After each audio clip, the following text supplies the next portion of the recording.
This is a caster from an Ikea office chair and it's a piece of shit. There's a safety feature where if you don't sit on the chair, the caster doesn't roll. So today I'm gonna try to fix these casters. I think there are multiple versions of these Ikea casters and I will be showing how to fix this version. The best way I found to differentiate them is that this version there's a hole at the bottom of the caster and you see the metal axle in the middle. And this version is actually harder to fix than the other where you just have to cut plastic. So just be aware. The method I'm going to show you to fix these casters is based on another video by Akatarawa Japan. His method is really nice. I'm just going to go into more details and help you to fix your casters. The first step is to remove the casters from the chair. To do so, you just need to pull hard on the casters and wiggle a bit until they're off. Before fixing the casters, we need to understand how the braking mechanism works. So if we draw, that's the wheel, and there's the swivel post here, and there's the axle over here. And the way the brake works is there's a spring over the axle that puts pressure on the axle and increase friction at the bottom. And when you sit down, the wheel goes down and the pressure is removed, so you can let the wheel roll. So the goal is to remove this spring, but it's really hard to access. So the only way is to drill a hole from the top, remove the plastic, and then we'll insert a screw into the spring and pull on it to remove it.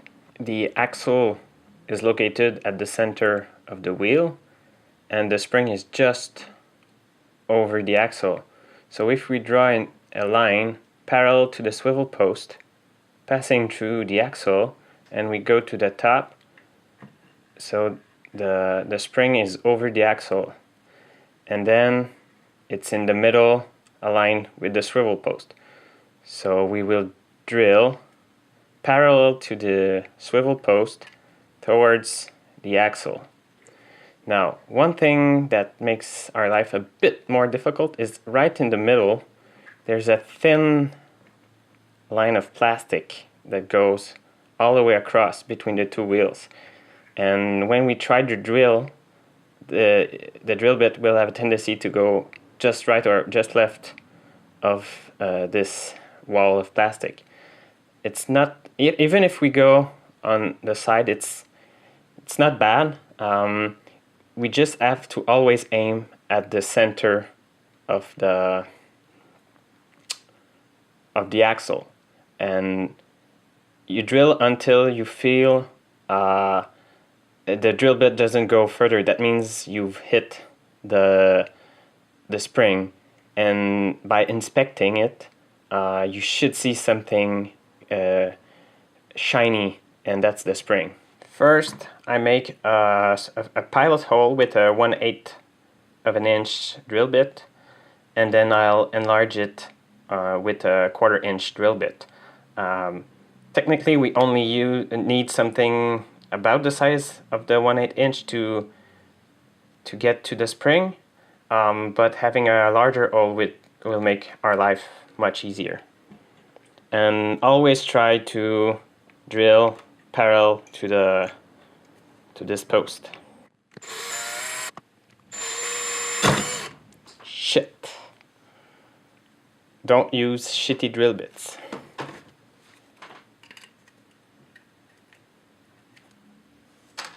Now I enlarge the hole with a 1/4 inch drill bit. You see right now the drill wants to go away from the center, so I'll just try to re-aim at the center. I'll try to inspect it and see if I hit the spring, but I don't think so. To inspect it, I use a screw and just pull on the plastic and try to see if there's something shiny. Right now I don't see it, and the drill bit really veered off this way, so I drilled all over here. So I'll use the 1/8, another smaller drill bit, and try to pierce a hole in this direction. Still can't find the spring. Back to the 1/4-inch drill bit, and I'm really trying to enlarge the hole in the plastic, but at the center.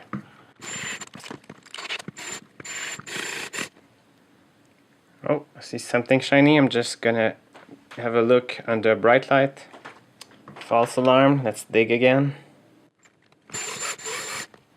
Okay, now I definitely see it, but I'll confirm it under a bright light. Okay, under a bright light in the hole, if I move it, you can see there's something shiny.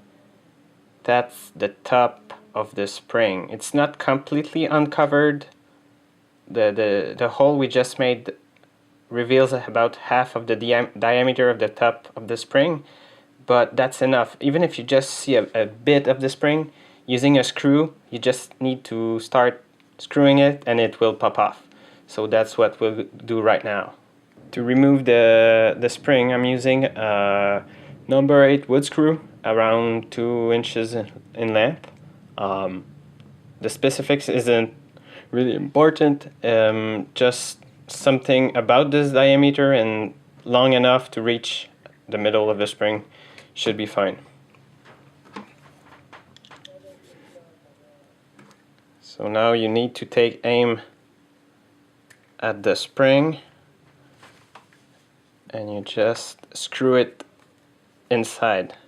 You will feel some resistance because you're screwing inside the spring, and once you feel that the spring is just spinning on itself, you take just pull on it.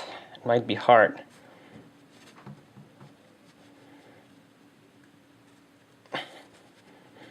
And if it doesn't come off, just unscrew the screw and see if the spring is coming. See? Just unscrewing the spring. So if focus. So that's the screw and that's the spring. It's quite small. And now, once that's done, this is the sign we just drilled. The wheels are free. Not that much right now. I poked in this one more than I would have liked, but at least they turn relatively free. With time they should turn more easily. Now we just need to clean it up. I'll snip the plastic that's overshooting, and then I'll cover it with tape, just to make it cleaner and to prevent dust from entering from the top.